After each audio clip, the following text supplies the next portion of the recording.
You first, when you take a look at both of these QBs, who had the most impressive start so far in the preseason? Well, to me, it was SHEDEUR. I didn't see any interceptions when he was out there. Didn't see anything like that. I mean, don't get me wrong. I don't think Dillon Gabriel did a bad job. I was impressed with the brother, but I'm going to go with SHEDEUR. You know, the pressure was on him. The spotlight was on him. Stephen A. Smith didn't just call out Dillon Gabriel. He held him accountable and made him rethink his comments. The moment Dillon Gabriel spoke and went after SHEDEUR Sanders, it wasn't a minor slip. He crossed the line and stepped directly into Stephen A. Smith's wheelhouse. And Smith answered with a clear, direct response that left no room for misinterpretation. The comparisons were emanating from the media more so than anybody else. And that's what I think, that's exactly who I think he was directing his comments towards. Having said that, Dillon Gabriel, respectfully, it was stupid. A very dumb comment to make. First of all, let me tell you something right now. In every walk of life, far beyond the parameters of a football field. This wasn't casual sports commentary, it was a decisive critique. Dillon Gabriel's comments were taken apart by Stephen A. Smith with clear, direct points. Gabriel, a quarterback with solid stats but limited top-level achievements, chose to take a public shot at SHEDEUR Sanders. SHEDEUR, who has handled sustained media scrutiny and on-field expectations, became the target of an unnecessary criticism. Smith responded by challenging Gabriel's standing to make that claim, and by defending Sanders on the facts. The outcome was clear. Gabriel overreached, and Sanders didn't deserve the hit. Dan Orlovsky would sit up here in comparison to SHEDEUR Sanders, who did no such thing, and say, hey, thought he looked better. I got to give him the edge here. I thought it wasn't bad. A pick six and a fumble, and we can get over fumbles. Have you heard anybody say that? I know it's possible. Have you ever heard anybody say, we get over? Stephen A. Smith responded immediately. As soon as Dillon Gabriel made his comments about SHEDEUR Sanders, Smith delivered a clear, point-by-point critique that drew national attention across the NCAA media cycle. Dillon Gabriel has a reputation as a good quarterback, not a dominant one. He can post strong numbers against opponents like Tulsa, but his performance has been inconsistent when the stakes and competition rise to playoff level. Well, those who produce get treated differently than those who don't. What he said echoes the mentality of all of America practically, and most certainly the world, as we see things being globalized more and more every day. It was a stupid, idiotic, immature comment, because clearly you were feeling the heat because a lot of people was talking about how SHEDEUR should be QB. Dillon Gabriel is a capable quarterback, but not a standout. Even so, he chose to talk down to SHEDEUR Sanders, a quarterback who has navigated constant scrutiny and pressure and still represents the future of a program that was struggling before he arrived. The comparison was weak. The criticism was unnecessary. Stephen A. Smith recognized that and dismantled Gabriel's argument with a clear, direct response. How the Browns react to this, how the locker room reacts to this, how SHEDEUR reacts to this, because it was a clear shot at SHEDEUR. But let's say Dillon Gabriel's talking about the media. How could you be a brand new quarterback in the NFL and the first time you get behind a mic after your first game, you throw the media under the bus? That's arrogance. Stephen A. Smith excels in moments like this. When Dillon Gabriel made his remarks about SHEDEUR Sanders, Smith responded with a focused, direct critique. He questioned Gabriel's standing to make that claim, noting that Gabriel has transferred between programs and has not been a Heisman finalist. Without theatrics, Smith laid out why Gabriel's resume doesn't justify taking public shots at Sanders. Smith's point was clear. Targeting SHEDEUR Sanders, a quarterback central to his program's future and consistently under intense scrutiny, was misplaced. Gabriel's criticism lacked the substance to support it, and Smith methodically showed why. Content today on his 42nd I want you to be meaner. Birthday. That's number one. Number two, after the game, the Browns head coach Kevin Stefanski said there was a mix-up in the routes and that players were in the area that they shouldn't have been. Look at Stephen A's face. Look at Stephen A's face. Look at Stephen A. Oh my Lord. The strength of Stephen A. Smith's response was that he didn't just address Gabriel's remarks. He challenged the image around him. Dillon Gabriel often presents himself as an overlooked contender ready to surprise. But the reality is that his profile hasn't commanded broad attention. It's a clear reminder that not every opinion carries equal weight. In defending SHEDEUR Sanders, Stephen A. was direct and precise. SHEDEUR isn't just a quarterback. He is Deion Sanders' son, which subjects him to scrutiny far beyond anything Gabriel has faced. Even under that pressure, SHEDEUR has maintained his composure, shown confidence, and delivered in key moments that helped revive a program many had written off. Stupidity, all of it. I thought it was a clear shot at SHEDEUR due to the fact that his Oregon coach threw a shot at Coach Prime and SHEDEUR during their meeting at Colorado last year. But you know what? The cream rises to the top. Let's see what happens this week. I see a lot of the media talking about they think it was about the media and not about SHEDEUR. And I think that's a chess move. For Dillon Gabriel to take shots at SHEDEUR Sanders was a miscalculation. Stephen A. Smith made the mismatch clear. Gabriel's attempt to shame Sanders was unnecessary and counterproductive. You don't target Deion Sanders' son when Deion has turned Colorado into primetime television. It underscored that Dillon Gabriel has often played with a chip on his shoulder because the spotlight hasn't followed him. He has been around long enough to compile numbers but not to earn broad respect. That's why going after SHEDEUR was misguided. Sanders, despite ups and downs, drives headlines. Gabriel's most notable headlines have been his transfers. Stephen A. Smith pressed that point without hesitation, challenging Gabriel's standing and leaving his argument looking like a forced throw that turns into a pick six. You know what? Still needs to thank me a little bit more for that restaurant I treated him and his family to, because it was big time, and stop embarrassing me by going places and trying to use coupons. That's how pathetic he is.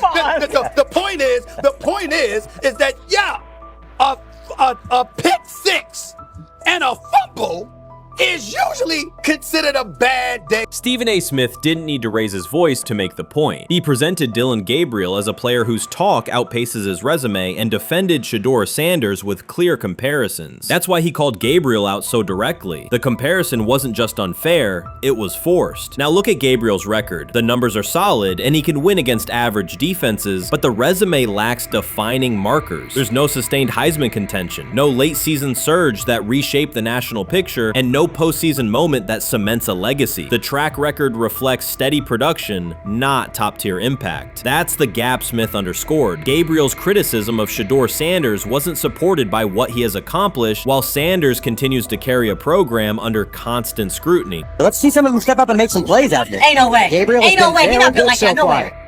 And this one is picked off and going back the other way. Oh my God, why did he stop playing? Now it's a foot race. And that is that. They told me bust out my AP, perfect timing, AP. They say training camp decides depth charts, but SHEDEUR Sanders began fighting for his job long before he will step inside the Browns facility. While most first-year players squeezed in one last vacation, he slipped onto a private field in Texas, strapped on Cleveland's helmet and shoulder pads, pulled a fresh number 2 jersey over his chest, and started rifling timing routes as if it were the opening drive of week 1. No cameras, no hype track, no product placement, just sweat, cadence, and ball placement. A rookie does not rehearse in full game gear unless he already envisions himself commanding the huddle. Plenty of observers shrug that clip off. They insist the 5th rounder, quote, isn't ready, cling to depth chart conventions, or whisper that the name across his shoulders did most of the talking on draft day. Maybe it is the Deion connection, maybe it is a preference for prospects who blend quietly into the background, or maybe the league's gatekeepers fear the possibility that the kid is better than the quarterbacks they have spent months promoting. Whatever the motive, the countdown has started, and video rarely lies. SHEDEUR Sanders is not preparing to arrive. He is preparing to lead. Footage of a 22-year-old quarterback running live reps in July should dominate highlight loops, but it barely registers on national outlets. Why? It ruins the tidy narrative. The easy storyline paints SHEDEUR as a pampered legacy prospect banking on his father's fame. Yet the tape shows something different. A rookie drenched in afternoon heat, drilling footwork, calling protections, and imagining cover 2 rotation before the first official meeting ever takes place. Elite mental prep looks boring on social feeds. It looks devastating when the season starts. Walk into Cleveland's quarterback room and you step into politics, not simply competition. Joe Flacco, a Super Bowl MVP in decline, carries institutional trust. Kenny Pickett, rescued from Pittsburgh's reset, carries hometown intrigue. Dillon Gabriel, the third-round system fit, carries draft capital the staff must justify. And then there's SHEDEUR, the lightning rod whose presence alone spotlights every bias in the evaluation process. Coaches frame it neatly. Rookies must wait their turn. The truth is less polite. Practice snaps are currency. Perception is elastic, and early allocations already favor Pickett and Flacco. It is the oldest playbook in the league. Lock vets into the headline roles before pads even crack. Then let repetition shape reality. Sanders refuses to cooperate. He is not a fourth-string camp arm. He has engineered game-winning drives under national scrutiny, operated against live blitz looks most prospects never face, and more than any quarterback in the room, documented his own offseason obsession. No social media rollout, no brand consultant, just pads, cleats, and an unlit practice field. If his last name were Smith, pundits would label him the sleeper of camp. Instead, politics trails every throw. Training camp rotations expose organizational intent. Beat writer Fred Greetham already reports that Pickett and Flacco will open with first-team reps when veterans report July 23rd. Gabriel grabs the developmental snaps, leaving Sanders the leftovers. That isn't performance-based, it's narrative-safe. Gabriel doesn't threaten hierarchy, Sanders bends gravity. Watch the details. Does SHEDEUR steal 11-on-11 snaps with the twos? Does he run red zone installs or 2-minute drills? If he does, coaches are admitting he is forcing his way in. If he doesn't, they are postponing the inevitable. Either way, the private field reps have sharpened his timing and condensed his release. He is not hoping for an opportunity, he is prepared to seize one the instant it appears. Cleveland's joint practices amplify that tension. First come live periods against the Panthers, then sessions with the champion Eagles. Those reps belong to the starters, so Flacco and Pickett will absorb most of Carolina's disguised pressure and Philadelphia's exotic fronts. Sanders' proving ground will be the preseason opener on August 8th. Under the stadium lights, he will get entire series, real reads, pockets collapsing for real. If his command mirrors the footage from Texas, coaches will have to answer why he never saw earlier work. Reps are scarce. 10 padded practices separate veteran arrival from game 1. Even an even split, something that never happens, would hardly suffice. Instead, the staff will funnel snaps toward the comfortable choices. That strategy can bury a rookie, but it can also spark an eruption when limited opportunities turn into highlight drives. One flawless touchdown march in the second half of a preseason game, and the dog pound will chant his name. Then the staff's narrative control evaporates. Criticism of Sanders has never matched the scrutiny applied to his peers. Analysts nitpick a ball pat, a foot angle, a pump fake, Pickett's inconsistency, Flacco's diminishing velocity, Gabriel's college system crutches. Discuss politely, if at all. With SHEDEUR, the critiques arrive as coded doubts. Does he rely on the family brand? Is he coachable? Can he stay humble? That double standard is as old as the league's resistance to outspoken black quarterbacks.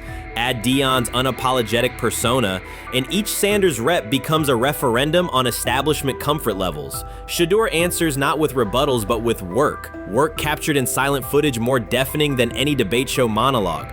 Quarterback drama masks broader roster cracks. The Browns receiver group is crowded yet unproven. The safety room failed to create turnovers a year ago. Interior defensive linemen are still rehabbing, and the offensive line must retool on the fly. Which quarterback can navigate that turbulence? Flacco's pocket mobility is limited. Pickett's confidence remains fragile. Gabriel is months away from processing NFL disguises. Sanders, forged by perpetual doubt, offers poise under chaos and meticulous preparation, a combination this franchise has lacked since, well, almost forever. Forget politics, depth chart etiquette, and recycled sound bites about developmental timelines. The only metric that counts now is who did the work. Sanders pounding through full gear scripts in late June is not vanity, it's vision. While the league sleeps, he refines his drop steps. While media speculate, he rehearses third down checks. He has already decided what he is. The organization must decide if it can recognize it in time. The preseason will provide the answer. Live bullets, real blitzes, stadium noise. When those throws leave his hand under pressure, no one will discuss ball pats or surnames. They will ask how a quarterback this prepared slipped to round 5. And if the performance matches the preparation, excuses about lack of reps will dissolve.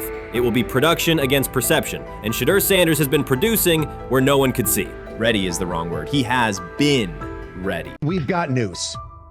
Got news. About my Cleveland Browns. We've got an oblique problem. Obliques are big deals, especially when it's your quarterback. Now, he might be fourth on the depth chart, but he was number one in the preseason game last week, and he did a great job. 138 yards, 2 touchdowns. SHEDEUR Sanders has an oblique injury. That is not good. I do not like this. I hate this because I want to see more reps for SHEDEUR Sanders. SHEDEUR Sanders, a projected breakout this season, has been sidelined unexpectedly. The Browns coaching staff confirmed an oblique injury significant enough to keep him out of all activity. No reps, no drills, no warm-ups. Concerns are rising about how this may affect his momentum and force adjustments to the team's plan. The focus now is his recovery timeline, the impact on his development, and the next steps for the quarterback depth chart. Browns rookie quarterback SHEDEUR Sanders injured his oblique during practice today, putting his status in doubt for Saturday's preseason game against the Eagles. He's the latest quarterback on Cleveland's roster who has dealt with a health issue, joining fellow rookie Dillon Gabriel and Kenny Pickett. Sanders, who is trying to fight his way up the Browns depth chart, started the preseason opener last week and threw 2 practice. So how concerning is this for SHEDEUR as he is trying to, again, make his way up the depth chart, be QB2, potentially QB1 in the future? Dillon Gabriel taking SHEDEUR Sanders' QB1 spot after Sanders suffers an oblique injury is more than a roster change. It signals the staff is choosing urgency over efficiency. You do not replace a quarterback operating near a 70% completion rate with one coming off a 32% outing unless the decision is driven by desperation or poor evaluation. That is not strategy, it is avoidable loss of production. The impact on accuracy, timing, and drive sustainability is clear, and the difference is apparent to anyone watching. Well, here's what we know. I mean, after practice, Kevin Stefanski, the head coach of the Cleveland Browns, was not available to the media, but I did talk to him on the field as the players were coming off, and he told me that SHEDEUR Sanders complained of oblique soreness during the warm-ups this morning. SHEDEUR Sanders' absence isn't just a gap in the lineup, it's a setback for the entire offense. He thrives under pressure and makes throws others won't attempt. When he's healthy, every pass has intent, every drive has rhythm, and opposing defenses know they're in for a long day. Replace him with Dillon Gabriel and the defense senses an opening. Corners press tighter, safeties cheat down, and linebackers blitz more aggressively because they don't expect the same timing, velocity, or accuracy. Yes. I mean, yeah, I'm a fan. I'm not even going to try to hide it. Rich gets You guys are fans. Like, you guys talk about the Cleveland Browns quite a bit. Yeah, it's almost annoying to me. It aggravates people. Like, people don't like the fact that Rich talks a lot about They must love I'm here. But it's like, you know, you have a friend, and that friend's child is following in the family's footsteps. You want them to do well. I don't know why people have such an issue. I know Rich is supposed to be impartial, but it's kind of hard when you have that type of tie to it. But yeah, I'm rooting for SHEDEUR, man. And Dillon Gabriel's 32% completion rate isn't just poor, it's untenable at this level. A number that low needs no context. It means 2 misses for every completion. Weather, opponent, and play calls are secondary when efficiency is that limited. That output does not sustain drives or keep the full playbook viable, yet he is starting while SHEDEUR Sanders is sidelined. The contrast is clear. Sanders brings accuracy, timing, and command. Gabriel's recent performance reflects inconsistency and missed opportunities. Choosing Gabriel under these circumstances reduces offensive reliability and invites defensive pressure. It is a decision that sacrifices efficiency and field position. So it'll be interesting to see what happens with Dillon Gabriel, but to the SHEDEUR Sanders point, it is unfortunate because I thought he was gaining some momentum. I know the practice that they had before they left for Philly, Daniel Oyefusi reported that he actually took the most reps of all of the quarterbacks.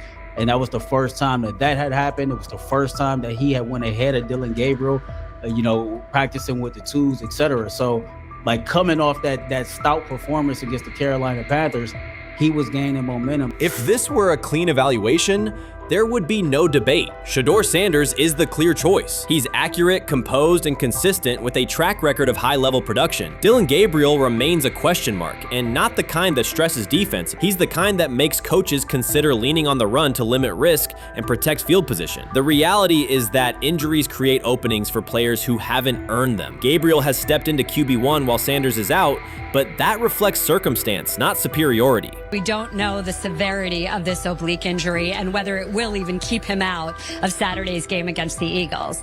As for moving up the depth chart, I'm the Browns preseason sideline reporter. I was there Friday night when he burst onto the stage and set the NFL world buzzing. And yes, his demeanor was tremendous. His poise was tremendous. He did the things that were asked of him. But at the end of the day, he wasn't actually asked to do all that much. The real concern is how this could attach to SHEDEUR Sanders' reputation. The NFL is unforgiving about availability. An oblique injury for a quarterback isn't minor. It affects mechanics, torque, and timing. Even with a strong return, the injury-prone label can linger. For the Cleveland Browns, or any team seeking stability under center, that perception is toxic. Teams don't want a player they fear won't make it through October. That's the risk. Talent doesn't always overcome league politics. Once questions about durability start, they rarely fade. They surface in contract terms, roster decisions, and sideline evaluations. So SHEDEUR Sanders is injured again? If you were following along on social media today for the Browns' first joint practice in Philadelphia against the Eagles, wow, you were in for a tumultuous ride. I mean, all the reporters, both Browns and Eagles reporters, were pretty much flabbergasted at the fact that SHEDEUR Sanders was taking 0 team reps during the day, and even Tyler Huntley was getting team reps instead of SHEDEUR. And then it came out, obviously, you know, everybody's speculating. There's people calling for Kevin's jobs. And before I go any further, I don't blame anybody. Ever. Meanwhile, Dillon Gabriel's numbers should be sidelining him, not elevating him. A 32% completion rate isn't a dip, it's a warning sign that points to issues with field vision, timing, and receiver cohesion. That's the quarterback taking snaps while SHEDEUR Sanders is out. Put their work side by side and the gap is obvious. Sanders shows consistent placement, timing, and footwork that reflect high-level execution. Gabriel's recent output introduces variability that shrinks the call sheet and stalls drives. You can't claim the priority is winning while starting a quarterback who isn't reliably delivering routine completions. Fans recognize it, receivers lose confidence and tempo when targets are off, the offensive line's urgency fades when protection doesn't translate into productive throws, team belief in the quarterback is fragile, and once it erodes, a season can come apart quickly. We could be looking at, 3/4 of Snoop and maybe 1/4 of Dillon Gabriel. Not really exciting for the fans. Of course, it would be nice to see what Dillon looks like. Did spend third-round capital on him. If you're Dillon Gabriel and you're a rookie, is not going to be you on want to this get team. healed. You want the reps. You want to take these reps. So what do you do to prepare yourself and get ready? Because, man, when rookies get injured, it's like these reps are so valuable. Yeah, sets them back a lot. We do have some video here. Mike Garafolo had some video of Jalen Hurts kind of helping SHEDEUR use his cart to get off the field here. SHEDEUR Sanders changes the entire equation. His presence under center keeps defenses honest, keeps teammates engaged, and expands the coaching staff's options. You can call vertical shots, open the playbook, and control the game's tempo. Dillon Gabriel limits that. With him, the playbook narrows, drives stall, and the defense ends up on the field too long trying to compensate. The Cleveland Browns are not in a position to gamble at quarterback. This is a franchise with a difficult history at the position. With Gabriel, the issues are visible from the stands. A 32% completion rate won't jump to 60% with a few extra reps. If anything, it will decline as defenses present looks they would not risk against SHEDEUR. And that's the core issue. SHEDEUR Sanders at 80% is still a better quarterback than Dillon Gabriel at his best. That isn't exaggeration, it's the numbers. If Sanders is a 70% passer when healthy, even a drop to 60% keeps him well ahead of where Gabriel is now. Yet the team is rolling with the quarterback who isn't delivering routine completions. Every week Sanders is out, his hold on QB1 loosens. That's the hard truth. The longer Gabriel stays in the role, the more coaches cite continuity and chemistry to cover what's happening on the field. Every throw and every drive has to be a statement, not just to win, but to erase any notion that Gabriel is a legitimate alternative. In the NFL, QB1 isn't handed back because you used to be the best option. You have to take it. Started off with some positive news for SHEDEUR, and then it kind of just went left real quick. SHEDEUR got the news early on that if Dillon Gabriel couldn't go, he would get his second straight start in the Saturday preseason game against the Philadelphia Eagles. And then he went on to injure his oblique. For the fans who don't know exactly what part of the body the oblique is at and what that injury is and how it can impact the quarterback, can you explain to them what is an oblique injury? It's like up in this area, right? Well, you can't see me, but like right up in here, when you go to throw, like obviously that's all that. So the truth is straightforward. The Cleveland Browns, or any team in this situation, aren't going anywhere meaningful with Dillon Gabriel under center. You can frame it as progress and point to selective highlights, but reality will level it out, and by then the season is already slipping. SHEDEUR Sanders is the difference between a team with a path forward and the team playing out the schedule. He reads coverages, delivers on-time throws, and forces defenses to respect affect every level of the field. Gabriel turns the offense into guesswork. The NFL is built on results, and the results are clear. Gabriel's 32% completion rate functions as a warning sign. It doesn't need context, a clinic, or a film session to explain. It signals inefficiency that stalls drives and compresses the playbook. Yet he has been handed the role SHEDEUR established through precision, composure, and production. That decision undercuts the stated goal of winning. With Sanders, the offense retains structure, rhythm, and threat. With Gabriel, it narrows and exposes the defense to longer stretches on the field. He lied to us all when he said that this was going to be an open competition, a four-man open competition when it comes to the QB situation up there in Cleveland, in which, from the looks of it, all we've seen it be was a three-man race. The only people that has been getting reps in with the first team or with the veterans are Joe Flacco, Kenny Pickett, and Dillon Gabriel. We've never seen my boy SHEDEUR Sanders get a chance to get in. Even with him doing the things that he has been doing up there, he has yet to get in with the... SHEDEUR Sanders was caught off guard by Coach Kevin Stefanski's recent remarks, which have sparked talk of bringing in another starting quarterback. Commentators are debating whether Stefanski's comments reflect eroding confidence in Sanders or a brief lapse in judgment, but the rookie now faces intensified scrutiny over his role. The Browns, we got an analyst that says that SHEDEUR Sanders should have some kind of a ban? Banishment of some kind? Come again? Say what?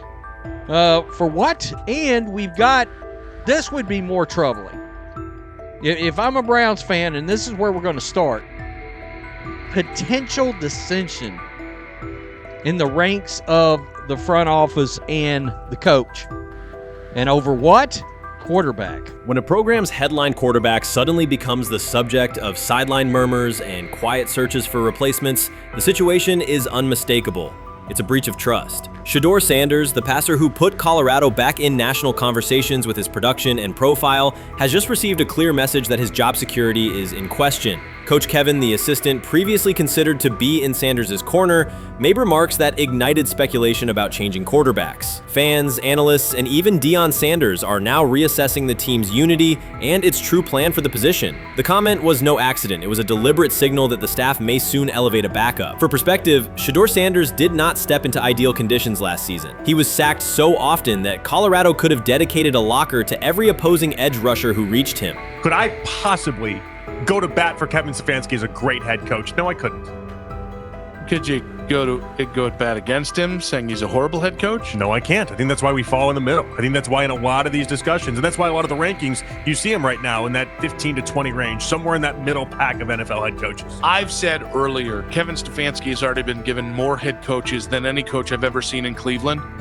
Starting with the decision to move on from Baker and him clearly still having another level to get to in Tampa. Last season, SHEDEUR Sanders often had to operate behind an offensive line that provided minimal protection, yet he still delivered precise throws and critical drives. At times, he seemed to be carrying a struggling roster almost on his own. Despite the constant pressure, he never complained, never threatened to transfer, and never acted entitled. He remained with Colorado because he trusted the program, trusted his father, and believed in the team's larger mission. That loyalty is why Coach Kevin Stefanski's recent statement that the quarterback competition is wide open struck so sharply. The remark implies that Sanders' starting role is insecure, as though the player who absorbed countless hits while holding the offense together is simply another name competing with walk-ons and first-year athletes who are still learning the cadence. This goes beyond ordinary coach language about fostering competition. It introduces genuine uncertainty about the staff's confidence in Sanders and invites speculation that Colorado is actively assessing outside options through the transfer portal. By characterizing the position as vacant, Stefanski has planted seeds of doubt that could quickly evolve into rumors and undermine the stability of the locker room.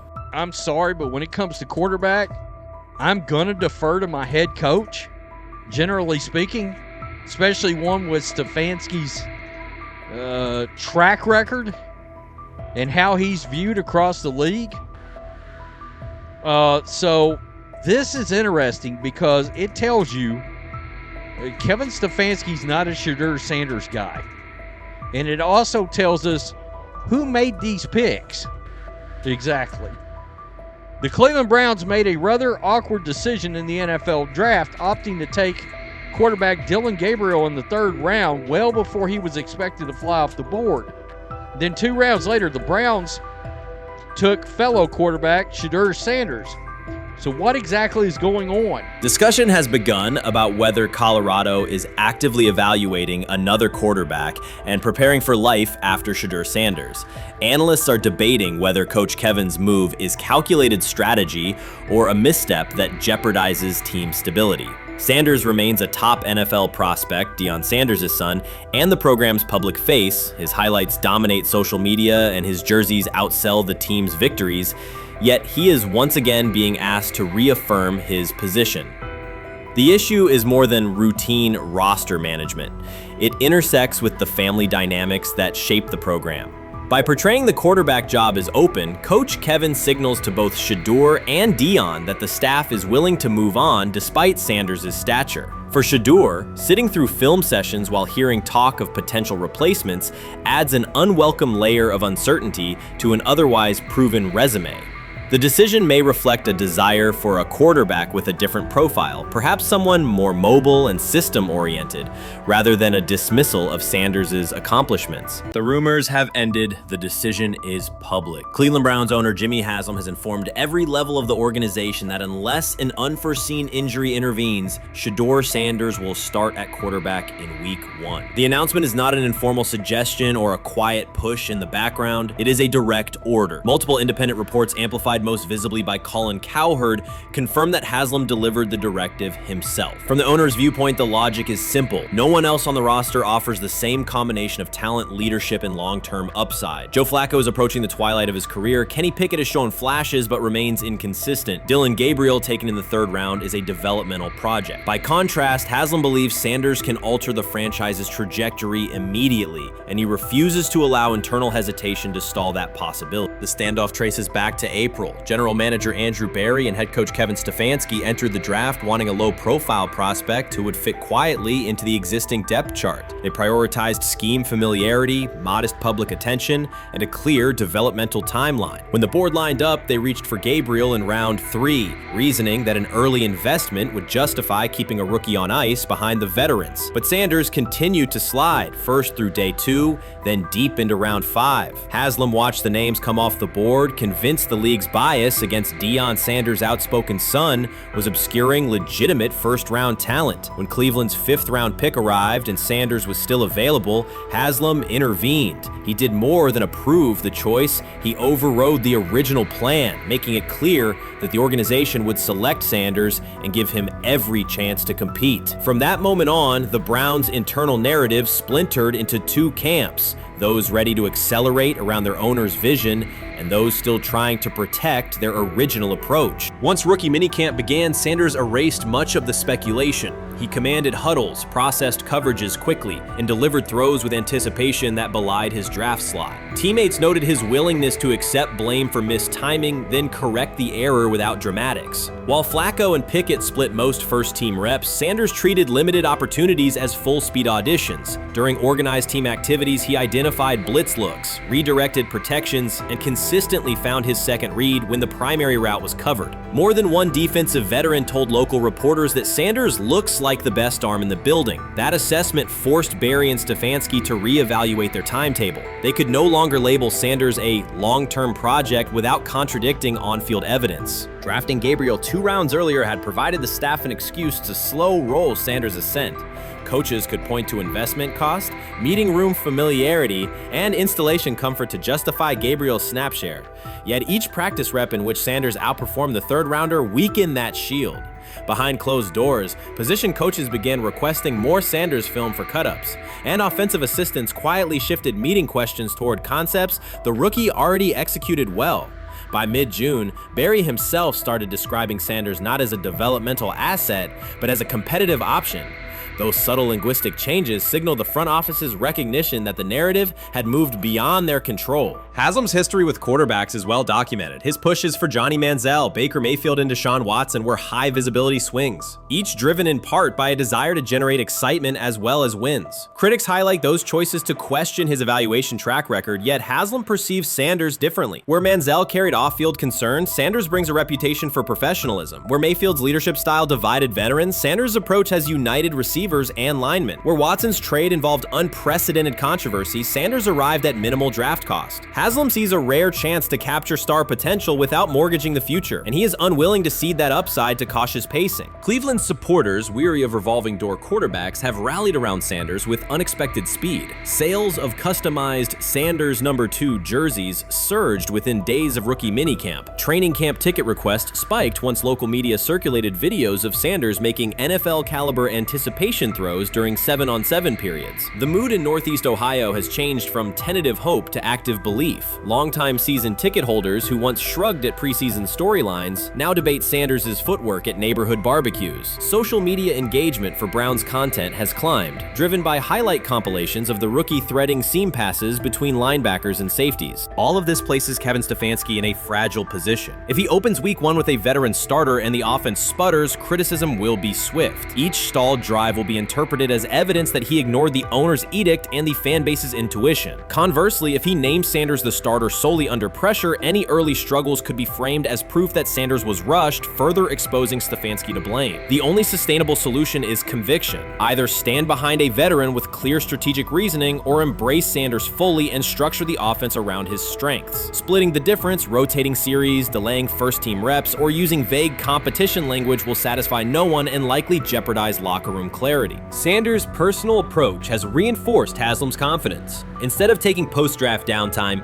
he traveled to Texas to train in full Browns gear at facilities near his father's home. The leaked clip of Sanders executing footwork drills in helmet and pads wasn't a marketing ploy. It was a glimpse into a quarterback visualizing Week 1 live. Team personnel who viewed the footage recognized purposeful rehearsal, cadence calls, pocket movement against simulated pressure, and follow-through adjustments based on imagined rush lanes. Observers asked why a rookie would conduct such intense solo sessions in May. The answer is straightforward. Sanders does not view himself as a developmental pick. He considers himself the starting quarterback of the Cleveland Browns and prepares accordingly.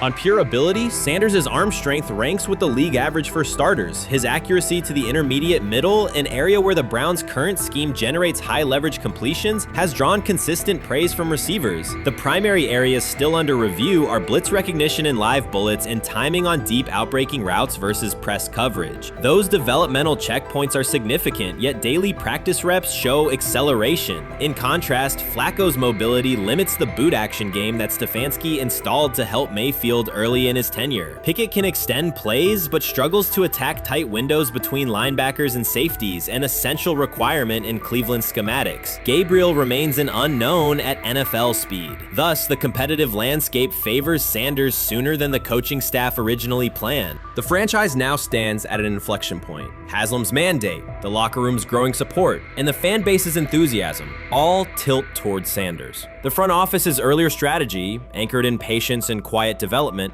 is increasingly untenable. Barry's shift in messaging indicates grudging alignment, but final authority over the depth chart rests with the coaching staff, unless ownership directly intervenes on game day decisions. A move rare, but not unprecedented in the NFL. Should Stefanski align with the owner and name Sanders the starter before preseason concludes, he can claim proactive vision and tailor the offense through training camp. Should he resist and open with a veteran who falters, he risks rapid loss of credibility and possibly his position. Either path carries pressure, but only one aligns with the momentum sweeping through the building. For 2 decades, the Browns have cycled quarterbacks without securing a stable star. Each new hope, whether draft pick or trade acquisition, has collapsed under injuries, inconsistency, or organizational disarray. The possibility that Sanders could finally anchor the position is not merely a football storyline. It is a potential cultural reset for a fan base defined by resilience. Haslam's insistence reflects that awareness. Cleveland needs a leader who can win on Sundays and project confidence every other day of the week. Sanders has shown he can shoulder expectations without retreating from scrutiny. That trait, more than arm talent alone, is why the owner views him as indispensable. Voluntary workouts transition to mandatory minicamp next week. If Sanders receives a substantial share of first-team snaps, observers will interpret it as the staff's acknowledgement that the competition is tilting decisively.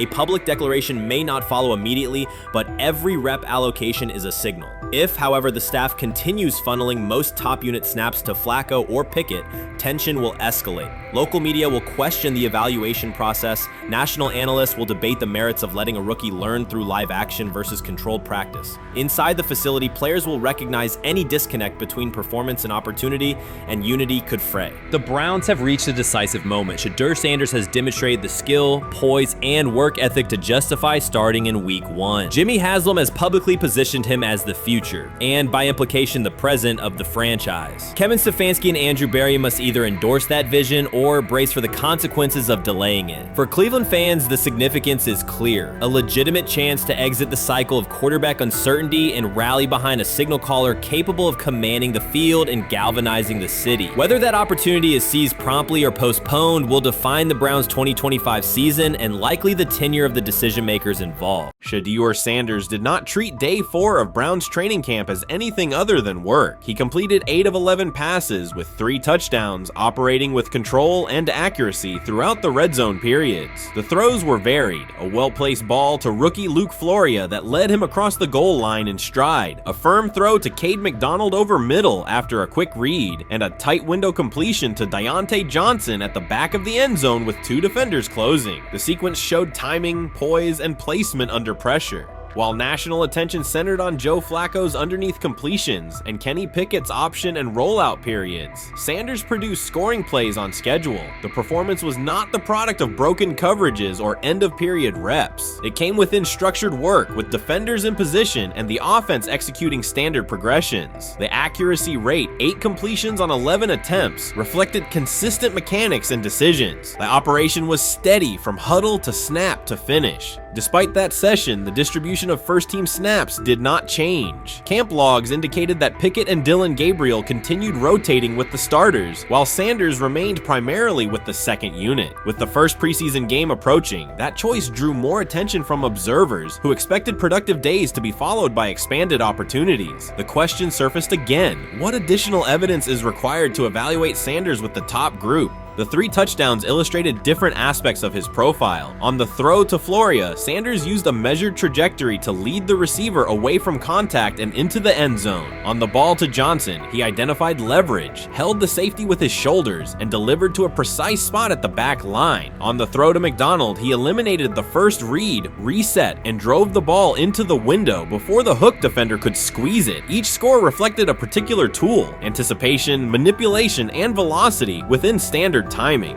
Comparisons to the other quarterbacks were straightforward. Pickett produced 2 touchdowns but placed 1 late ball that exposed a receiver to contact near the goal line. Gabriel accounted for 1 score, with additional gains coming on checkdowns and designed movement. Flacco advanced the ball in short increments without finishing drives during the same period. Sanders converted opportunities into points repeatedly and without turnovers. The rotation, however, remained unchanged. Head coach Kevin Stefanski and the staff continued to allocate first-team work to the same group, describing the process as an open evaluation. In practice, that has meant extended starter reps for Pickett and Gabriel, veteran scripts for Flacco, and second unit periods for Sanders. The disconnect between output and opportunity was notable, particularly given the stated goal of reaching an early decision at quarterback. When asked about the timeline recently, Stefanski said the preference was to decide sooner rather than later, an acknowledgement that the window for assessment is limited as preseason approaches. Speculation about motives is common in such situations. The discussion has included references to front office perspectives and ownership influence. Owner Jimmy Haslam is widely viewed as supportive of drafting Sanders. General manager Andrew Berry is known for prioritizing fit, traits, and process within the roster building model. Stefanski reports to Berry, and the practice plan reflects coaching evaluation within organizational parameters. None of that guarantees any outcome. It does explain why rotations can remain conservative even after strong individual periods. Regardless of internal views, the most useful next step for the evaluation would be a defined set of first-team snaps for Sanders to put comparable tape next to his peers. There was also outside attention on several practice segments from earlier in camp that showed Sanders throwing during lulls to non-receiver personnel, ball attendants, staffers, and assistants, while other quarterbacks were in script with full units. Those clips circulated widely and were interpreted by some as dismissive. Sanders addressed questions about it by narrowing the focus to preparation, explaining that his responsibility is to be ready for the work assigned and that he has adjusted at every level of competition, from HBCU ball to the Power 5 and now the NFL. The response matched his general approach: acknowledge the situation, maintain routine, and continue to execute when the next period begins. The broader draft day and narrative context remains part of the conversation. Sanders' college resume included efficient production and high completion rates across 2 programs, culminating in national recognition such as the Johnny Unitas Golden Arm Award. His selection in the 5th round was driven by varying evaluations of projection, scheme fit, and development timelines. The result is the current environment. He must present his case within limited windows, then wait for access to the next rung of competition. That does not make the process unfair, it makes it exacting. The best answer, for him and for the staff, is additional, comparable reps and clear tape.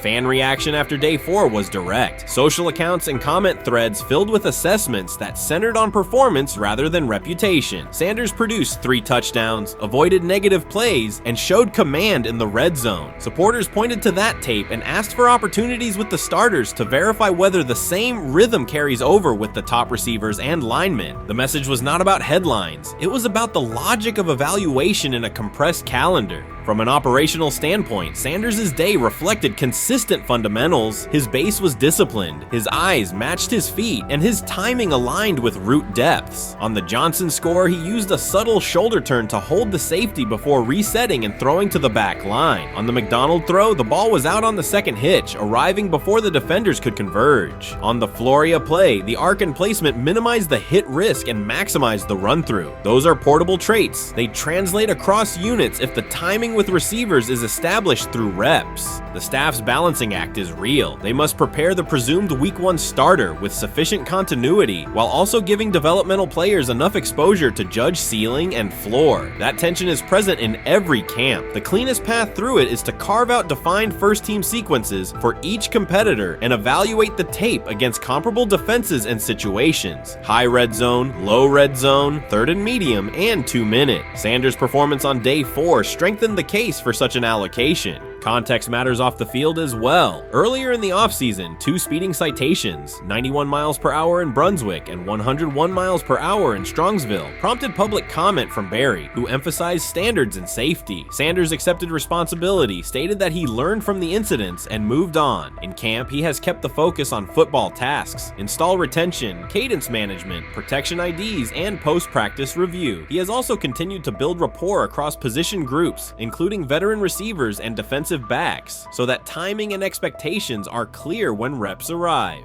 None of this diminishes the experience of the veterans in the room. Flacco has decades of film, Pickett has multiple seasons of NFL starts, and Gabriel brings mobility and a defined collegiate profile. It does, however, underscore the purpose of camp, to align decisions with current performance. Sanders produced the most efficient scoring period of the day. The next logical step is to see that operation with the starting unit, document the results, and compare them to the other candidates under the same conditions. The preseason opener will compress timelines further. Install packages expand, and coaches begin to narrow personnel groupings. If the objective is to identify the quarterback who can operate the offense most cleanly on Sundays, then structured exposure now will give the staff better information later. A small but deliberate set of first-team snaps for Sanders, scripted early downs, a 3rd down sequence, and a red zone series would provide data without disrupting broader preparation. Until that occurs, Sanders can only continue to control process and execution. Day 4 showed what that looks like when opportunities align: efficient reads, disciplined mechanics, and finishes in the end zone. He did not seek attention for the sequence. He put it on tape. If the evaluation remains consistent with the stated competition, comparable snaps should follow. If they do, the staff will have a clear side-by-side measure. If they do not, the question from observers will remain the same: what more needs to be seen to justify the look?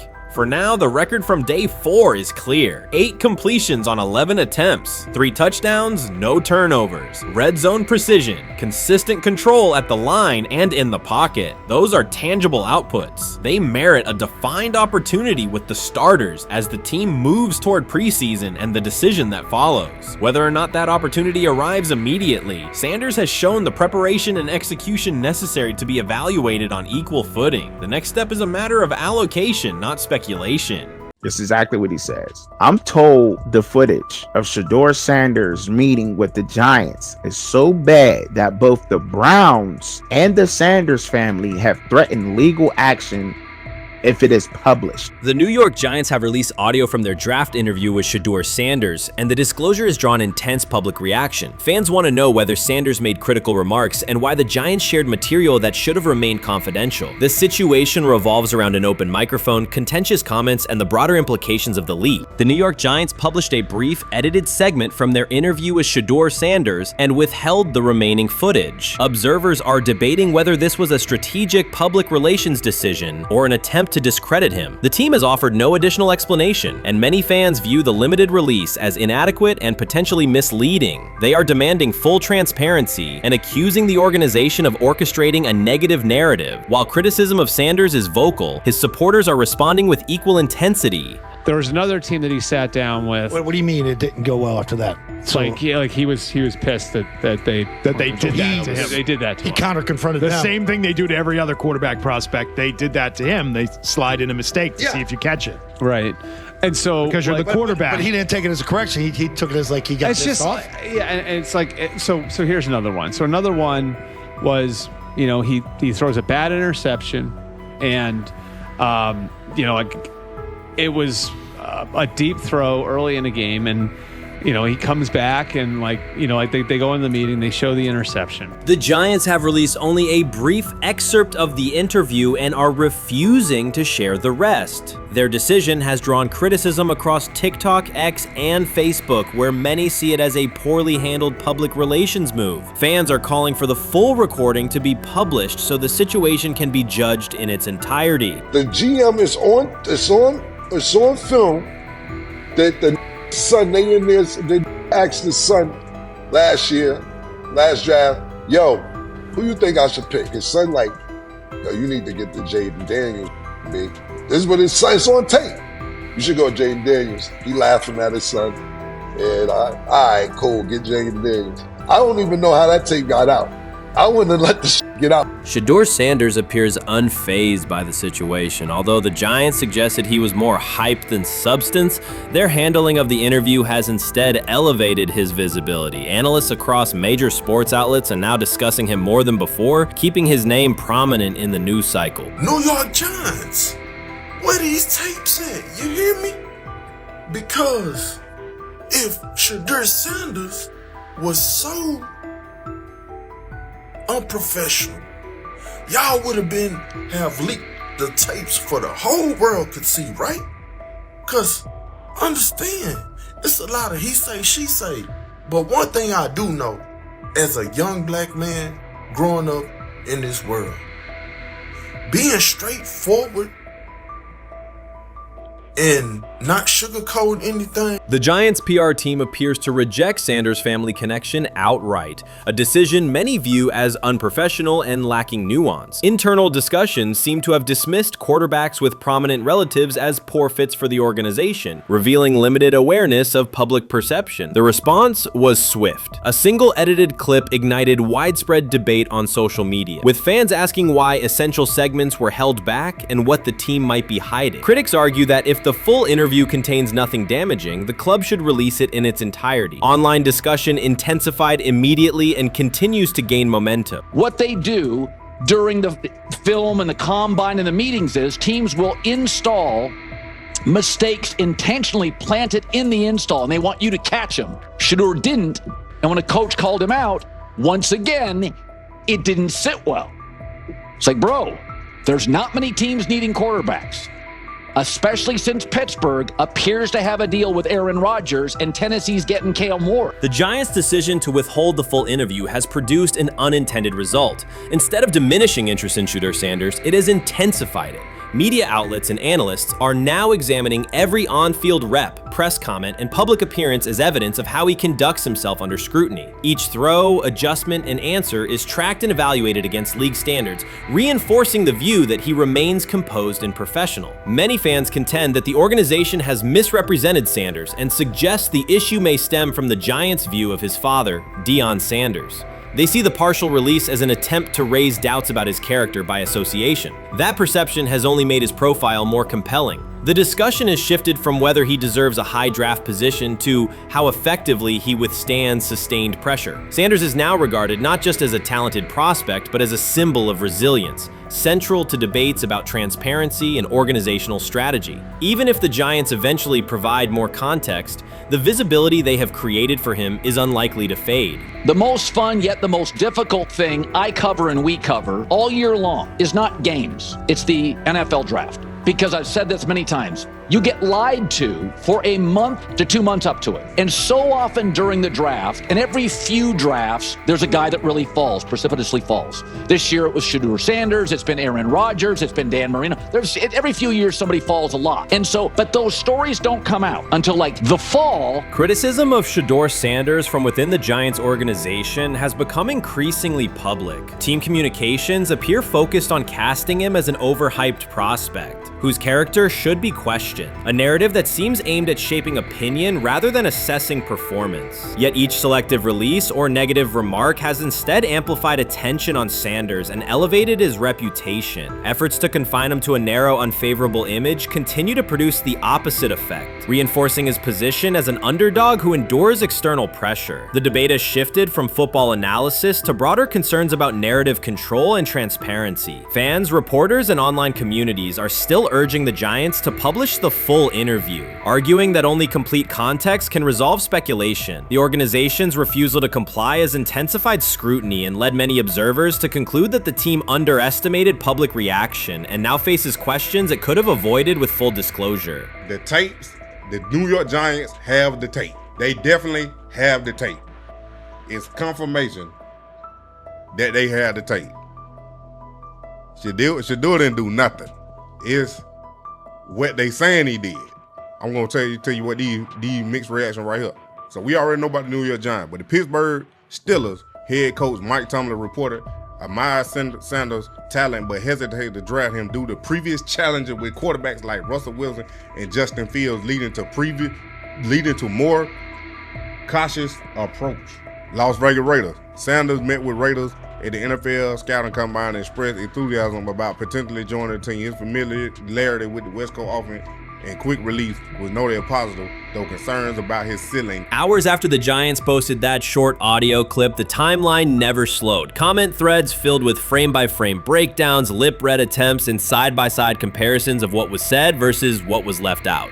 Reporters called league contacts. No one could explain why a franchise would stir this level of curiosity only to seal the vault. Each refusal sharpened focus on SHEDEUR Sanders, turning routine throws into national talking points. Analysts kept circling back to the same note. His cadence at the line looks unchanged, steady against the noise. Hashtags demanding the full interview, trend drop, and trend again. Podcast hosts bump scheduled segments to lead with the leak. Rival teams get asked how they would handle a similar situation, then quietly check their own archives. Inside Giants headquarters, the plan to shape the story looks less like strategy and more like a slow burn spotlight they can't switch off. And now every preseason snap, every media availability, every stray sideline camera angle gets fed into a loop that asks, what are they still hiding? The file remains locked. Curiosity keeps compounding. Until someone presses upload or steps to a podium and explains the redactions, the subject drifts away from depth charts and play design, fixing instead on secrecy, control, and the risk of underestimating how fast attention turns pressure into permanence. Momentum isn't fading, it keeps recalibrating, louder, impossible to mute. Many observers declared Deion Sanders was finished. They argued that his public style attracted unnecessary attention, that his health had deteriorated too far, and that his coaching career was approaching an abrupt conclusion. They misread his resolve. When speculation intensified, Sanders did not schedule a press conference or issue a formal statement. Instead, he released a short video recorded at his Texas home, walking alongside recording artist Lil Wayne. The footage established two facts. Although Sanders still walks with a limp, he remains active, and he intends to return to the sideline. Reports from USA Today and ESPN confirmed that Sanders had temporarily left Colorado to recover from a significant, undisclosed medical condition. He lost 14 pounds and missed several summer practices, leading to widespread debate about his future. Unofficial sources suggested complications related to previous blood clot issues, but no official diagnosis was provided. Throughout Sanders' absence, numerous media outlets framed his situation in crisis language, frequently questioning whether he would coach again. By comparison, when coaches such as Lincoln Riley paused their duties for health or family reasons, coverage emphasized understanding and patience, an imbalance that reflects a common difference in how high-profile black coaches are treated. Sanders' silence was not a retreat, it was a period of recovery. During rehabilitation, he relied on family, faith, and trusted colleagues, yet stayed connected to his program through brief online updates. The video with Lil Wayne demonstrated that he retained strong support from influential friends, countering narratives that portrayed him as isolated or on the verge of retirement. The visual evidence showed that his setback is temporary, and that he remains determined to lead Colorado into the forthcoming season. Since accepting the Colorado position, Sanders has dramatically elevated the program's national standing. He first drew national attention to Jackson State and the broader HBCU football landscape, then moved to Boulder and transformed a one-win team into a central storyline in college athletics. His approach, combining hip-hop culture, direct communication, and open expressions of faith, has challenged conventional expectations for head coach behavior. Each step forward has been met with heightened scrutiny. His time at Jackson State was labeled a publicity stunt, his departure for Colorado was framed as abandoning HBCU culture, and his social media presence has been cast as distraction from traditional coaching responsibility. Critics often magnify Sanders' missteps and question his motives, while comparable actions by other coaches receive neutral or sympathetic coverage. Showings of enthusiasm from Brett Favre and disciplinary intensity from Nick Saban are celebrated as competitive passion, yet Sanders' displays of confidence are frequently labeled arrogance. The discrepancy illustrates deeper biases rather than differences in performance. Sanders' success challenges entrenched expectations of how a college football leader should look, speak, and act, especially a black coach who refuses to downplay his identity. During his convalescence, Sanders maintained close communication with his staff and athletes, reinforcing the standards he had established: discipline, accountability, and belief. The program's daily messaging continued to emphasize preparation and resilience, signaling that Sanders' influence persists even when he is away from campus. Athletes echoed his mantras during workouts, confirming that his leadership extends beyond physical presence. Sanders acknowledges the seriousness of his medical challenge, but has refused to let it define him. He has publicly discussed leaning on scripture and prayer, explaining that his purpose as a mentor, father, and coach extends beyond personal adversity. In that context, the video of him walking in the Texas sun was less a strategic media effort than a straightforward demonstration of continued commitment to his team and mission. Colorado still requires Sanders' vision. Prior to his arrival, attendance was low, national media attention was minimal, and recruiting momentum had stalled. Sanders' leadership brought renewed energy, authentic identity, and higher standards of accountability. Players who previously lacked representation in college football leadership found a coach who shares, affirms, and elevates their cultural background. Sanders supplements conventional coaching priorities, scheme, fundamentals, and execution with empowerment initiatives that cultivate self-confidence and authenticity. As preseason camp approaches, Sanders intends to resume full involvement, even if medical recovery remains ongoing. His presence is expected to restore on-site leadership, stabilize the locker room, and direct media coverage toward on-field progress. For Sanders, the objective extends beyond compiling wins and includes completing a cultural transformation that expands how success and leadership are defined in modern college football. Those who predict his decline overlook the underlying traits, faith, perseverance, and purpose that have supported Sanders throughout his career. Doubts, rumors, and disproportionate scrutiny have followed him from playing days into coaching, and he has consistently responded with results. His current health setback is another obstacle, not a conclusion. The broader initiative he leads, centered on authenticity, opportunity, and high standards, continues. When Sanders returns to the sideline, it will mark the next stage of a movement he has guided from Jackson State to Boulder. The recent period of quiet has been strategic rather than passive. Instead of defending himself in daily briefings, Sanders focused on rehabilitation, remote program oversight, and family support. Each brief social media message reinforced a consistent theme: faith and preparation. He has articulated gratitude for medical professionals and has reiterated that his mission at Colorado is unfinished. His public references to scripture have been direct but measured, aligning with his long-standing practice of integrating faith into leadership. By walking through his ranch with Lil Wayne, Sanders signaled continuity. The clip underscored that influential supporters remain engaged, that Sanders' broader network values his vision, and that he remains capable of navigating physical challenges. The visible limp was not evidence of imminent retirement. Rather, it documented the reality of ongoing recovery and the resilience with which he approaches each obstacle. Colorado's athletic administration and football staff continue to affirm Sanders' program direction. Recruitment communications cite his established record in fostering cultural relevance and national exposure. Prospective athletes respond to a coach who presents a transparent path to development, both on and off the field. Current players refer to Sanders' coaching points with clarity, citing specific drills and expectations that remain unchanged during his absence. These indicators demonstrate that the core structures Sanders implemented are functioning, and that his return will be an amplification, not a restart. Criticism regarding Sanders' public persona often conflates media style with coaching substance. Analysis from opponents suggests that social media engagement dilutes football preparation, yet Sanders' staffs emphasize time management and delegation. Defensive and offensive coordinators handle in-game adjustments, while Sanders directs overall culture, recruitment, and leadership. He has articulated that visibility serves to amplify program accomplishments and enhance player opportunities, not replace strategic football planning.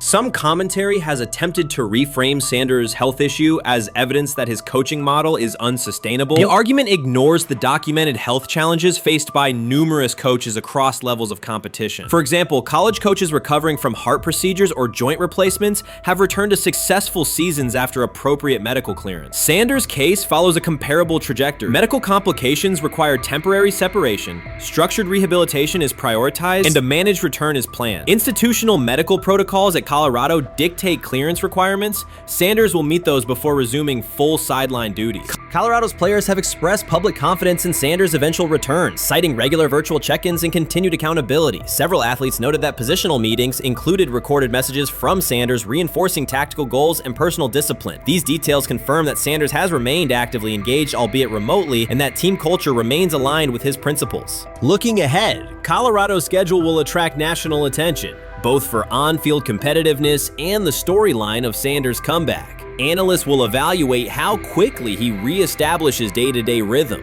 and whether his physical limitations influence practice oversight. Internal planning accommodates gradual escalation of responsibilities, with medical staff and strength and conditioning personnel contributing to phase reintegration. The broader significance of Sanders' return extends beyond Colorado. His visibility continues to challenge prevailing narratives about leadership styles and pathways in college athletics. By prioritizing authenticity, open articulation of faith, and cultural expression, Sanders offers a contrasting template to more conventional models. His eventual recovery and sideline presence will reinforce the argument that diverse leadership profiles can succeed in elite collegiate competition. In summary, rumors of Deion Sanders' coaching demise were premature. Verified reports confirm a substantial but temporary medical setback. He used the time away to focus on health, sustain program engagement, and rely on a support system anchored in family, friends, and faith. His recent public appearance demonstrated active recovery and reaffirmed his intention to resume leadership in Boulder. The forthcoming season will test Colorado on the field, but it will also underscore the durability of Sanders' vision, one that combines competitive ambition with cultural resonance. Observers who continue to question his longevity overlook the resilience and purpose that have defined his career. Sanders' return is imminent, and the movement he leads remains intact. They have never loathed college football itself. They have resisted the people determined to reshape it. When Deion Sanders, black, direct, unapologetic, walks into a room of power brokers and speaks with authority instead of deference, critics recoil. During his playing days, they complained about celebrations and gold chains. Now that he is a head coach, mentor, and father, they label him something more polite, but just as dismissive, a problem.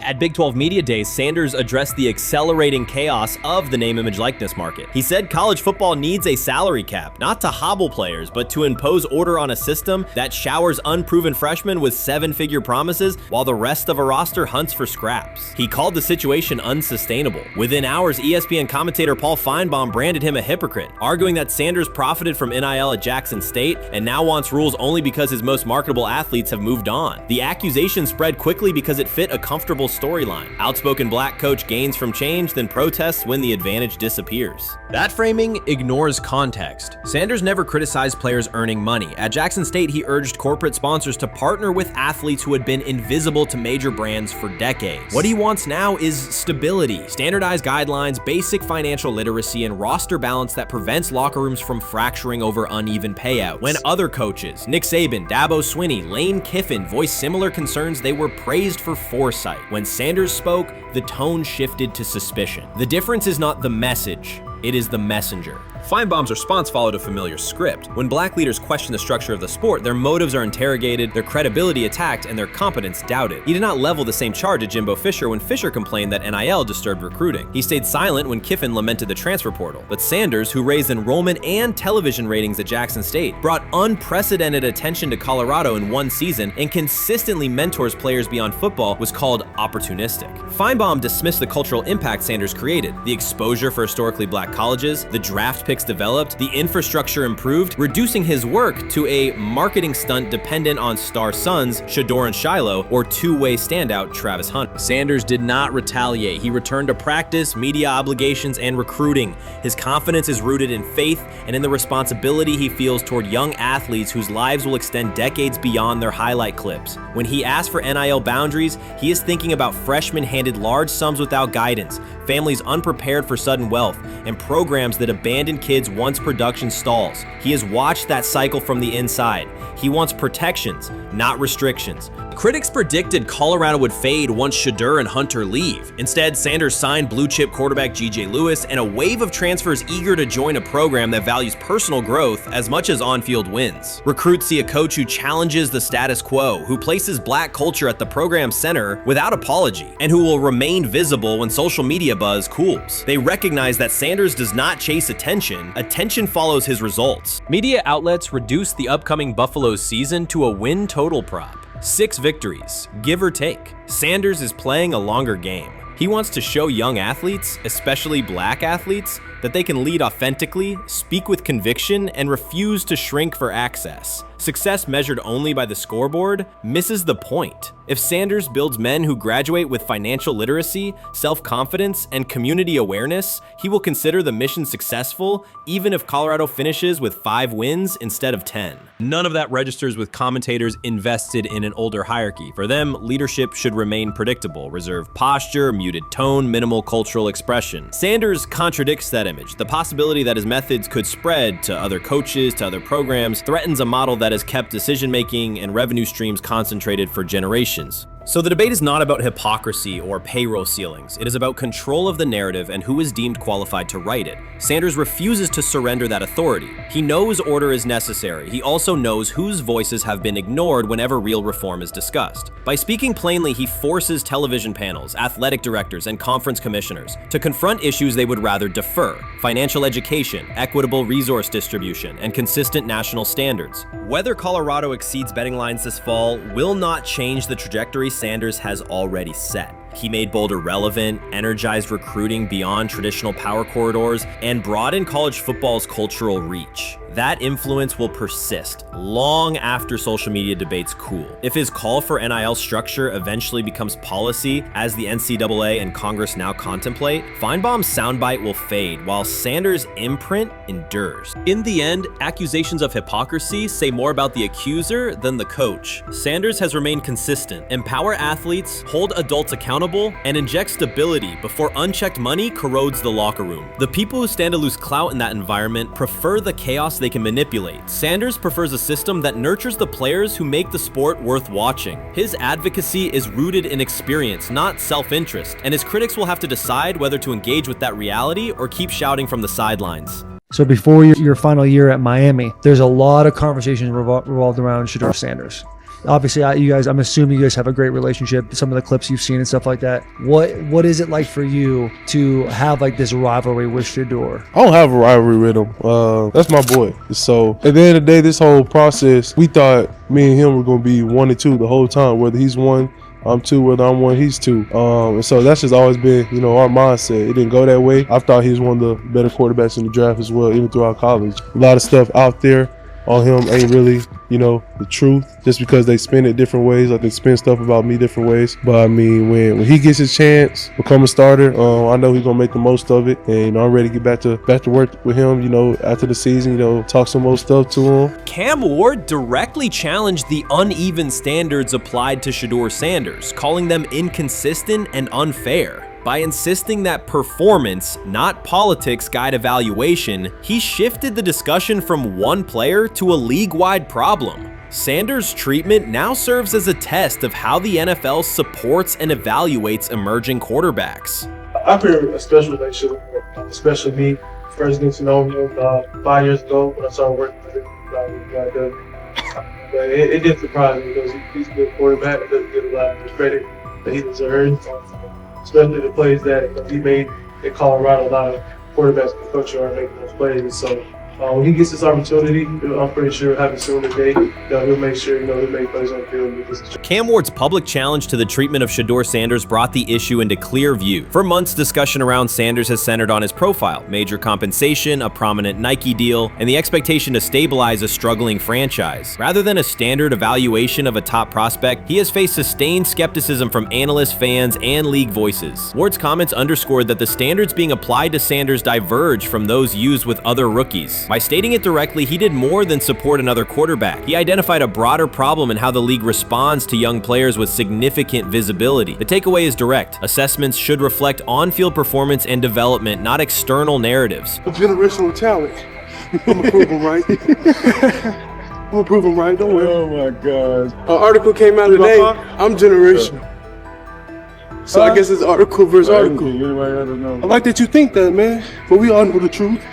What? Trav gonna be first? You generational, I'm legendary. That's cool. We can be legendary. Legendary, get their ass. We'll start doing it like 5 minutes. SHEDEUR Sanders entered the league with more than a playbook. He brought a public brand, a family legacy, and expectations unusual for a first-year quarterback. Before his first regular season throw, he was already positioned at the center of attention. Rather than assess him on that reality and his on-field ability, many voices reduced him to marketing, treating visibility as proof of hype instead of performance. Cam Ward pushed back on that framing. His point was simple: judge Sanders by the same criteria applied to other rookies. With Sanders' resume, production, leadership, and composure, most first-year quarterbacks would be discussed as long-term cornerstones. The evaluation should be consistent, focused on development and results, not perception. This is the process with SHEDEUR, who I know is a buddy of yours, and how do you think both of you guys will end up doing that? I think we'll both end up being one of the best quarterbacks in the league. I just think the work that me and him are willing to put in, the relationship we have to constantly compete each and every day, to better our craft, for ourselves. I just think it's gonna end up paying off for us in the long run. Do you guys kid each other about who's going first, and how much does that matter to you?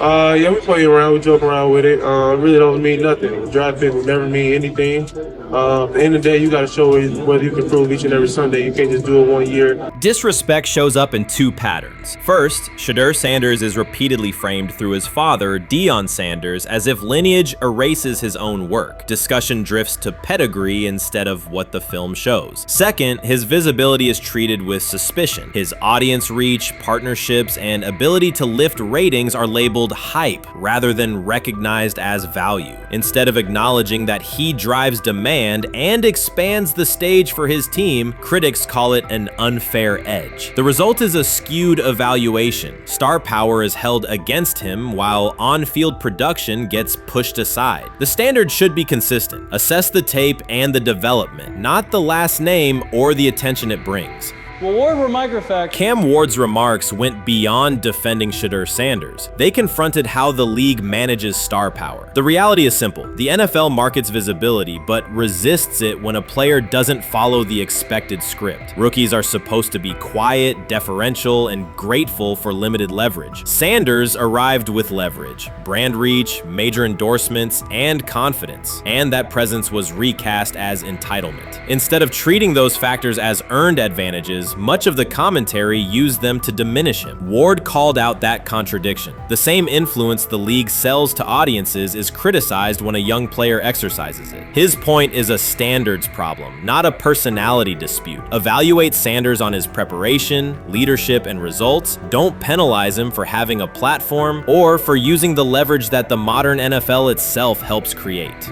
Now it sounds like the Cleveland Browns are going to all but imprison SHEDEUR Sanders in the football sense of a very talented rookie quarterback who obviously needs reps, needs an opportunity, and who now, barring some miraculous luck, will not get the opportunity to play in a single real game. I'm sure many around the NFL are celebrating as we speak. They are chuckling about this. Many in the NFL wanted to teach SHEDEUR and his daddy. Cleveland became the center of the conversation. With SHEDEUR Sanders attached to a major Nike partnership, the expectation was straightforward. He should be given real game reps. The Browns instead leaned on Joe Flacco as the default choice, treating stability as the safer path while sidelining a quarterback with clear cultural and commercial pull. Each week Sanders didn't see the field, scrutiny grew. Commentary questioned the value of his contract environment and relevance, and fan debate shifted from development to doubt. That wasn't measured evaluation. It was a delay framed as prudence that eroded confidence in the process. Cam Ward reset the terms of the debate. He pointed to an uneven standard. When veterans or other young players secure significant endorsements, it's considered smart business. When Sanders does it at scale, it's recast as ego or hype. Even the scope of his off-field agreements became ammunition against him rather than evidence of market demand. Ward's position is simple. Use one standard. Assess Sanders on preparation, decision-making, and progression, not on discomfort with his platform. Treat visibility as an asset, not a disqualifier. The issue isn't attitude or branding, it's the consistency of the evaluation. Ward called it directly. The treatment has been unequal, and it should be corrected by aligning opportunity with performance criteria.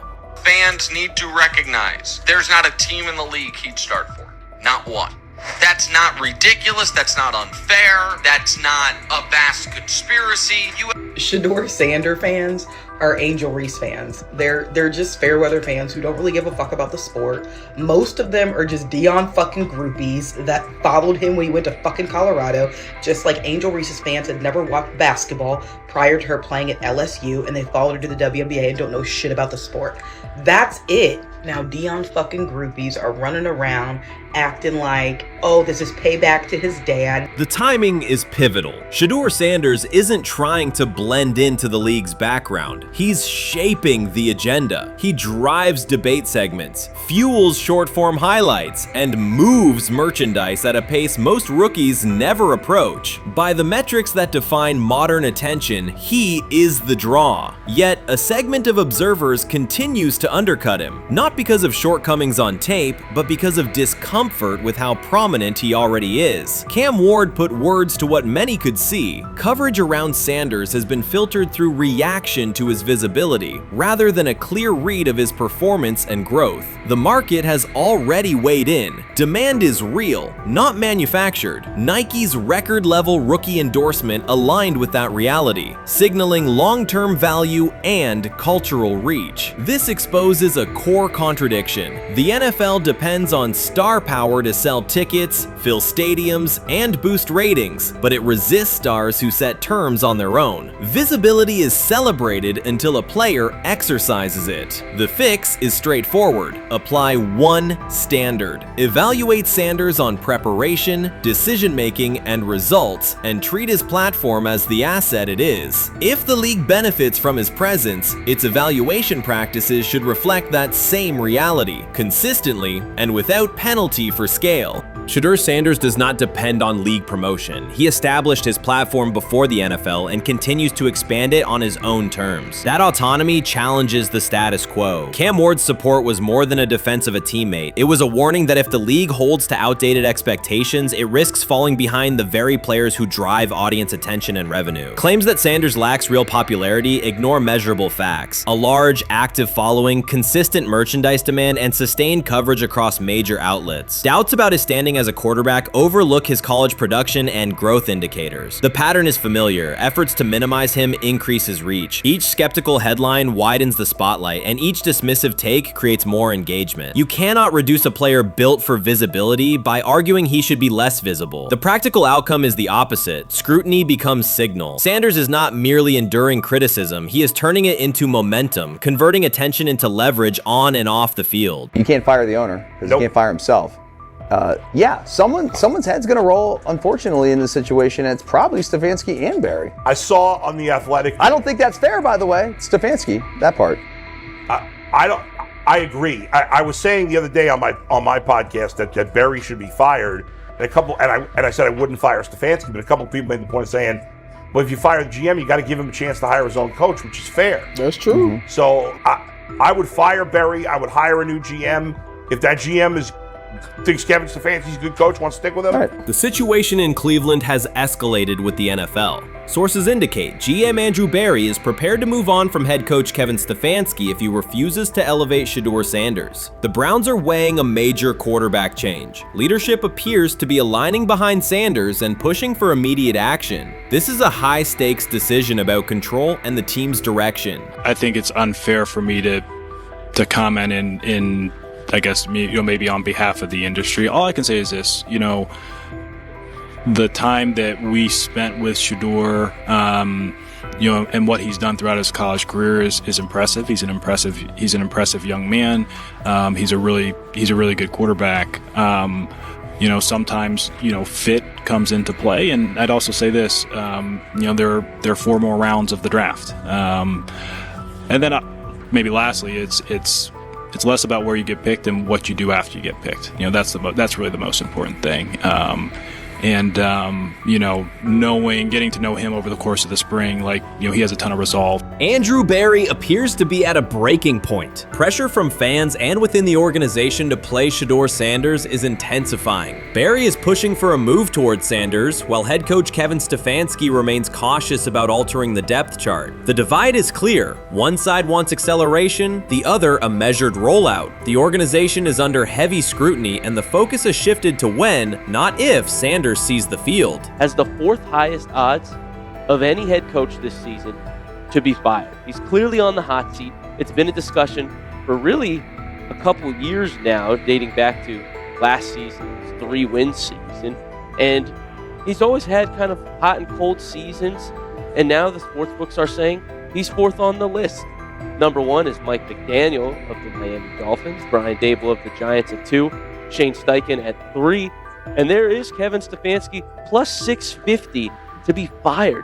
This has moved beyond tension to outright stubbornness. Rather than elevating SHEDEUR Sanders, the staff has chosen Dillon Gabriel. The current depth chart looks less like a forward plan and more like resistance to change. Fans have been clear about who they expect to see, yet the organization keeps delaying. Every week without a real evaluation of Sanders slows development and blurs accountability. Cleveland is choosing a conservative approach when a decisive decision is needed, sending a message of uncertainty to both the locker room and the city. Now being the 3rd string quarterback for the Cleveland Browns, was that so much was made out of unbelievable.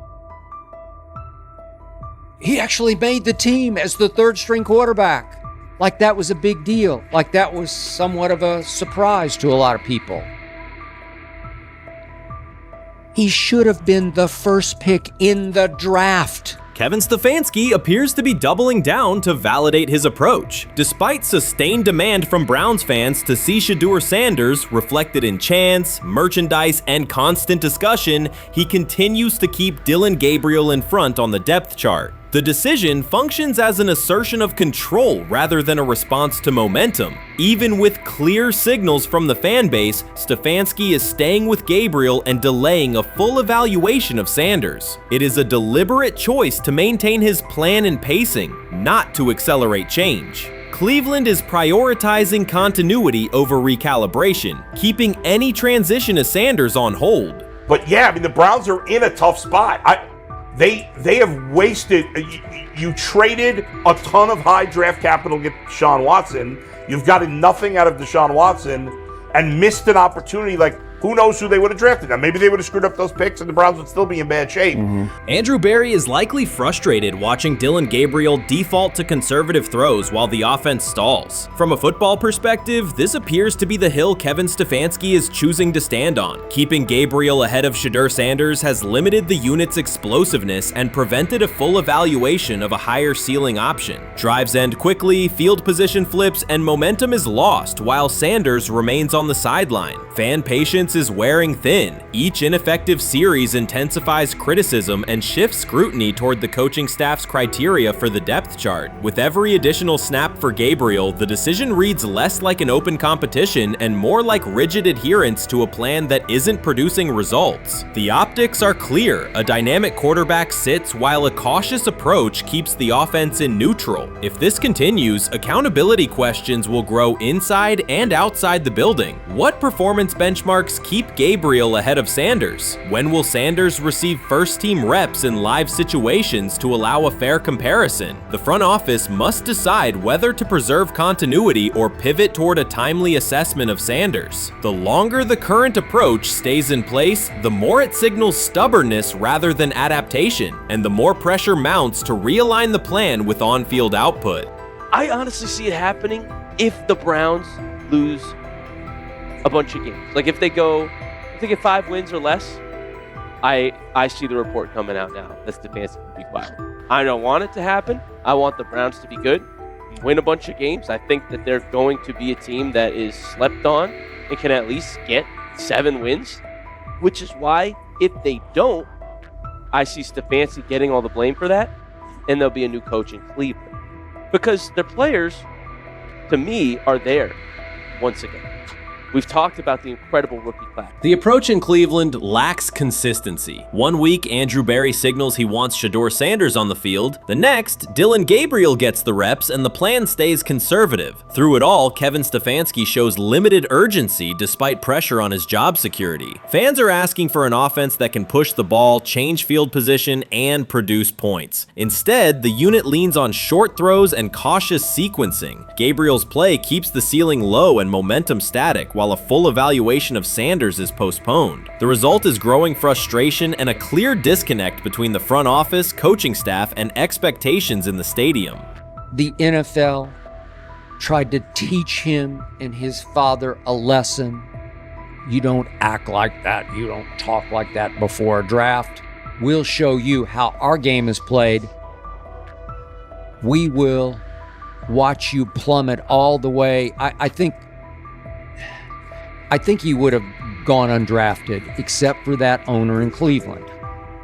And he is the key to everything because he is something of an against-the-grain maverick owner.